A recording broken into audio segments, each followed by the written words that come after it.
ઘડિયાળમાં વાગ્યા છે 2:10 અને સાહેબ થઈ ગયા છે ડમર. ચાલો સાહેબને જ પૂછીએ, સાહેબ તમે દારૂ પીધો હે? ફૂલ પીધો હે? કેટલો પીધો હે? સાહેબે કેટલો પીધો એ જવાબ નો આપ્યો. ચાલો આપણે ક્લાસરૂમમાં જ જોઈ લઈએ કે સાહેબે કેટલો દારૂ પીધો હે. આગારીઓ છોકરાઓ, આગારીઓ. આ થેલીમાં જો તો શું છે? ઓ આ થેલીમાં દારૂ હંતાડેલો હે. ઓહો હો. ઇંગ્લિશ રોયલ સ્ટેગ ફૂલ બોટલમાંથી અડધી ખાલી. જી હા, અડધી બોટલ ખાલી કરી નાખી. અને સાહેબનો આ ભણાવવાનો સમય છે અને સાહેબ 2:10 પોતાના ક્લાસરૂમને છોડી અને ઓફિસમાં આવી રીતે ડમર થઈને બેઠા છે. જોકા ખાઈ રહ્યા છે. ખાઈ જ જાય ને ભાઈ, અડધી બોટલ પૂરી કરી નાખી. દારૂડિયાની ભાષામાં એકલો માણસ જો અડધી બોટલ પૂરી કરી નાખે ને તો એ દારૂડિયાને પૂછી લેવાનું કે ને શું કહેવાય. હવે તમને એમ થતું હશે કે આ સીન ક્યાંનો છે? હા, આપણા ગુજરાતનો છે, દારૂબંધી વાળા ગુજરાતનો. આ જે સીન છે ને, મોરબી હળવદ હાઈવે પર આદરણા ગામની સરકારી સ્કૂલનો સીન છે. અને આ સાહેબનું નામ છે રાજુભાઈ પરમાર. પેલું ગીતો સાંભળ્યું છે, ઓય રાજુ પ્યાર ના કર્યો દિલ ટૂટ જાતા હૈ. આને એવું કેવું પડે કે ઓય રાજુ દારૂ ના પીયો સ્કૂલ કા ટાઈમ છૂટ જાતા હૈ.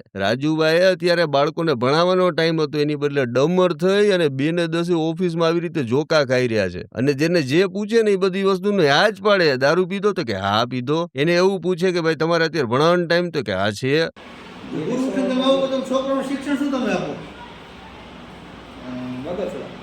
બધી વસ્તુની યાદ પડે. આજ પડે ને એને ભાન ક્યાં છે? સાહેબ અહીં દારૂ પીવે છે એ વાતની માહિતી મળી તો ગામના નિવૃત્ત આર્મીમેન અનિલભાઈ અને મહિલા સરપંચના પતિ નિતેશભાઈ ચાવડા જ્યારે પહોંચ્યા ને ત્યારે શાળાની આ હાલત હતી. ક્લાસરૂમ ખાલી ખમ હતો. વિદ્યાર્થીઓ સાહેબની રાહ જોતા હતા અને સાહેબ આવી રીતે ઓફિસમાં ડમર થઈને પડ્યા હતા. હવે આમાં શું, પોલીસ આવી, પોલીસે પ્રોહિબિશનનો ગુનો નોંધ્યો અને બહુ તો હવે શિક્ષણ વિભાગ સાહેબને સસ્પેન્ડ કરશે થોડા ટાઈમ માટે અથવા બદલી કરી નાખશે. અને આવું કઈ પહેલી વાર તો ગુજરાતમાં થયું નથી કે કોઈ સાહેબ પોતાના સ્કૂલ ટાઈમમાં દારૂ પીધેલા પકડાયા હોય. અનેક ઘટનાઓ બની ચૂકી છે ભૂતકાળમાં. અને કોનું શું બગડી ગયું છે? ખરેખર જે લોકોને નોકરીની જરૂરિયાત છે, જે લોકો બાળકોનું ભવિષ્ય ઘડવા માંગે છે, તેમને નોકરીઓ નથી મળતી અને આવા દારૂડિયા શિક્ષકો શિક્ષણ જગતને બદનામ કરે છે. ત્યારે તમે જ જણાવો કે આવા દારૂડિયા શિક્ષકો સામે કેવી કડક સજા થવી જોઈએ.